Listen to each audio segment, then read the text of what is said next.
Halo semua, apa kabarnya? Semua pasti sehat ya. Dari minggu kemarin sebenarnya saya kerjasama dengan salah satu mahasiswa dari Universitas Hiroshima ngadain klub membaca di kampus. Mahasiswa dari Universitas Hiroshima ini orang Indonesia yang lagi belajar di sana. Namanya Mas Reski. Kami ketemu waktu saya ikut pelatihan di Hiroshima tahun lalu. Klub baca ini adalah klub baca untuk extensive reading atau bahasa Jepangnya adalah Tadoku. Saya udah lama mau ngadain klub membaca ini, tapi nggak ada yang bantuin. Saya senang bisa kerjasama dengan Mas Reski.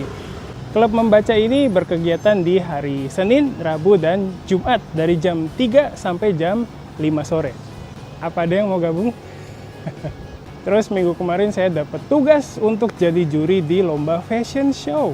Acara fashion show ini diadain untuk peringati Hari Kartini di tanggal 21 April. Saya jadi juri bareng teman kerja saya dari fakultas lain. Pesertanya ada 12 orang dan mereka semua pakai baju tradisional dari macam-macam suku di Indonesia.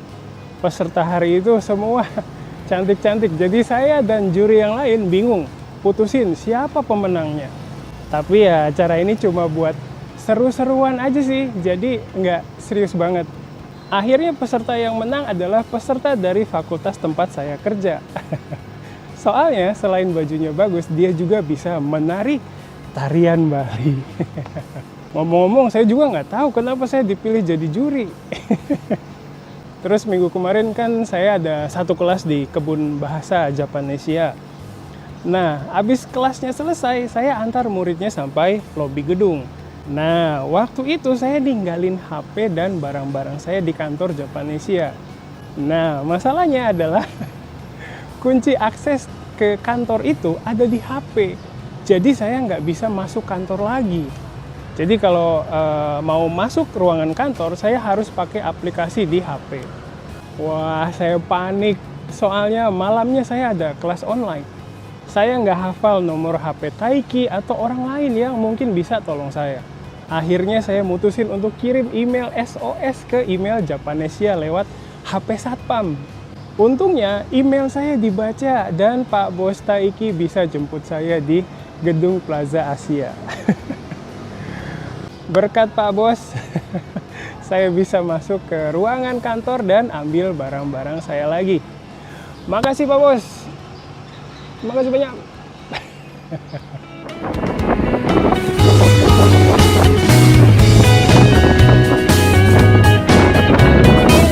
この度、ジャパネシアが対面学校クブンバーサーを開くことになりました。ジャパネシアの講師とマンツーマンでしっかり学べる場所です。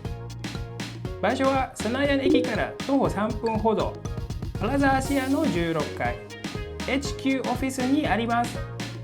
開放的なスペースで勉強しても OK。レッスン用の教室もご用意しています。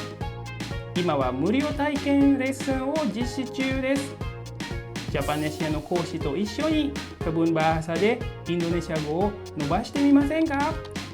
まずは無料体験で待ってます。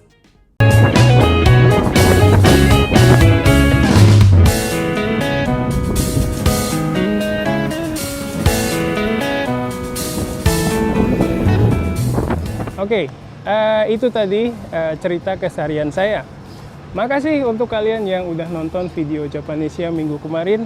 Semoga videonya bermanfaat ya. Kalau ada hal yang kalian harap bisa dibahas di video kami, kasih tahu aja lewat kolom komentar. Nah, kemarin kan ada peringatan Hari Kartini di Indonesia ya. Mumpung lagi ada momen itu, kali ini saya mau cerita tentang wanita atau perempuan Indonesia. Kalau pas peringatan Hari Kartini, kata kuncinya itu biasanya emansipasi wanita. Emansipasi wanita itu artinya usaha yang dilakukan perempuan supaya punya hak, kebebasan, dan kesempatan yang sama seperti laki-laki. Misalnya di pendidikan, pekerjaan, atau waktu menentukan jalan hidupnya sendiri. Kayaknya kalau di bahasa Jepang agak susah nemu frasa yang sama dengan emansipasi wanita ya. Kalau ada dari kalian yang paham, tolong tulis di kolom komentar ya. Kalau menurut saya, perempuan itu makhluk yang kuat. Saya pikir lebih kuat daripada laki-laki ya. Makanya kalau di Indonesia, perempuan, terutama yang udah berumur atau biasa disebut dengan istilah ibu-ibu, itu sering disebut dengan istilah ras terkuat di bumi. Istilah ras terkuat di bumi ini ya cuma bercandaan aja, bukan yang serius ya. Istilah itu muncul karena di Indonesia perempuan itu dianggap tangguh atau kuat dalam kehidupan sehari-hari.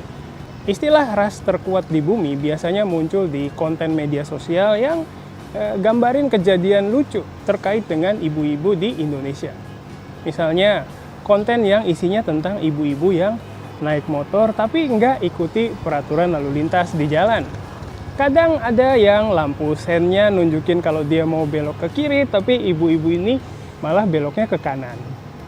Ada juga video yang tunjukin ibu-ibu yang naik motor, ketemu di jalan, terus mereka malah ngobrol di tengah jalan. Terus ada juga video ibu-ibu yang bubarin aksi tawuran. Wah, pokoknya banyak deh video di media sosial yang tunjukin betapa kuatnya perempuan Indonesia. Tapi walaupun begitu, di Indonesia itu masih ada juga orang-orang yang berpikiran konservatif tentang laki-laki dan perempuan. Walaupun perempuan di Indonesia bisa dibilang udah ya setara dengan laki-laki, tapi posisinya masih lemah. Di Indonesia, angka kekerasan terhadap wanita masih cenderung tinggi. Karena kondisinya begitu, makanya kalau di Indonesia itu ada yang namanya Komisi Nasional Perempuan atau biasa disebut Komnas Perempuan. Komnas Perempuan adalah lembaga negara independen di Indonesia yang dibentuk untuk menghapuskan segala bentuk kekerasan terhadap perempuan. Komisi ini didirikan tahun 1998 dengan tugas melindungi perempuan Indonesia. Berdasarkan laporan dari Komnas Perempuan, katanya di tahun 2025 kemarin ya, tercatat ada 376.529 kasus kekerasan terhadap perempuan. Katanya angka itu adalah angka tertinggi dalam kurun waktu 10 tahun terakhir. Dari semua kasus kekerasan itu, yang paling sering terjadi itu katanya kekerasan seksual. Terus sebabnya ini bukan cuma soal individu, tapi juga karena masih ada ketimpangan dan pola pikir di masyarakat yang belum berubah. Salah satu contoh pola pikir yang belum berubah itu adalah anggapan atau pemikiran di masyarakat yang cenderung menyalahkan korban kekerasan seksual. Misalnya ada perempuan yang jadi korban kekerasan seksual. Nah, biasanya perempuan itu justru yang disalahkan karena kurang hati-hati lah, atau cara berpakaiannya nggak pantas lah, dan sebagainya. Padahal jelas, kalau kekerasan seksual ya yang salah tetap pelakunya dong. Nah, karena ada pemikiran seperti itu, perempuan yang jadi korban kekerasan seksual jadi susah untuk lapor. Soalnya kalau lapor, mereka khawatir dihakimi kayak tadi atau nggak dipercaya.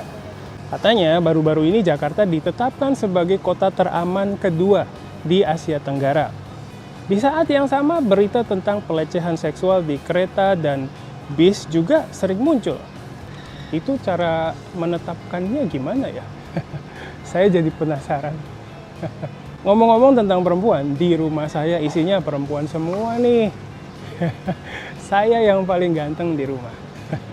Tapi nggak di rumah aja, di tempat kerja juga saya dikelilingi perempuan. Walaupun begitu, saya tetap nggak bisa paham apa maunya perempuan. Susah, sulit.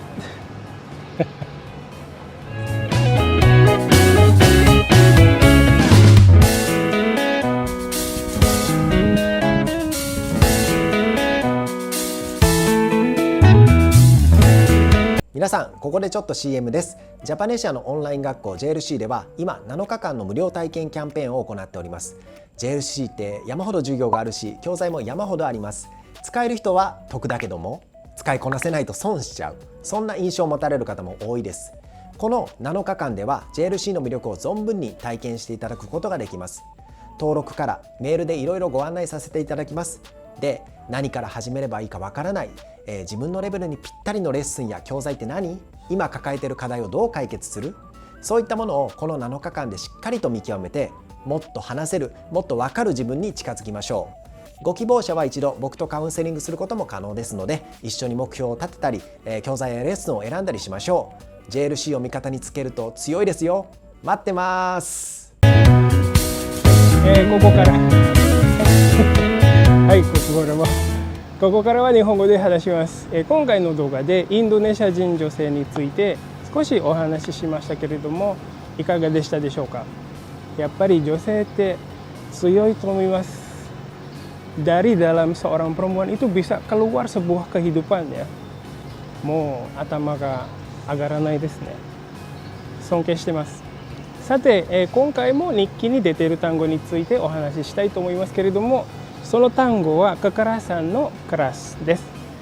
クラスは形容詞で硬いという意味ですけれども、日本語の硬いという単語もいろいろありますし、クラスの意味その幅も実は広いので、日本語の硬いと意味がずれる場合があるというわけです。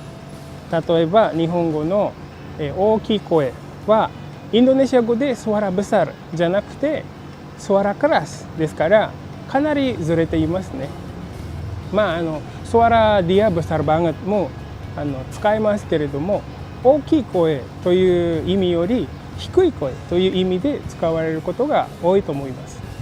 そしてインドネシア語でberusaha kerasまたはberusaha dengan kerasという表現もありますけれども、日本語に訳すと大体一生懸命働くという意味になりますね。一生懸命働くまたは一生懸命努力するという表現から、なんでインドネシア語でbekerja kerasなのか、結びつきがなかなか見出せない方もいらっしゃるかと思いますけれども、先ほどの意味のズレがあるということを考えると、仕方ないとしか言えないかもしれないですね。あと変だなと思う他の表現はlaku kerasという表現です。laku kerasはすごく売れているとかバカ売れするとかという意味ですけれども、ここもインドネシア語でkerasを使いますね。もちろん同じことを、laku banget とかsangat laku とか使いますけれども、laku kerasもあって結構使われますね。最後に、日常生活でよく使われるクラスは頑固っていう意味のクラスです。日本語の頑固に硬いという漢字が入っていますので、なんとなくすぐ分かりますけれども、例文もここで一応出します。例えば dia orangnya keras jadi susah diskusi sama dia とか、Taiki itu orangnya keras kalau dia bilang A ya semua harus ikut A とかです。Tapi tadi itu cuma contoh kalimat ya. Taiki nggak keras kok. Dia santai, santun, sopan, mantap deh pokoknya. この動画を見てくださった皆さん、ぜひ自分の経験をもとに例文を作ってみてコメントとして書いてみてください。ハリニャジャパネシアは皆さんとのコミュニケーションを図るために作っていますので、ぜひ何かをコメント欄に残してください。この動画を見てインドネシア語のインプットをたくさん吸収してインドネシア語を身につけてください。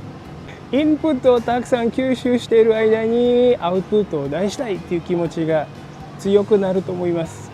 その時にぜひたくさん話したり書いたりしてください。ジャパネシアで論理的な勉強もできますけれども、実践もできますので、ぜひ実践する機会があればご参加ください。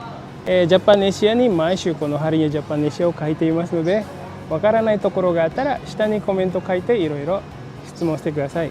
皆さんのアウトプット、そして私からのインプットとフィードバック、このやり取りがとても大事です。インプットも大事、アウトプットも大事、インタアクションも大事。インタアクション、交流ですね。Itu dulu sebentar ini, sampai ketemu lagi di konten berikutnya ya. Bye bye.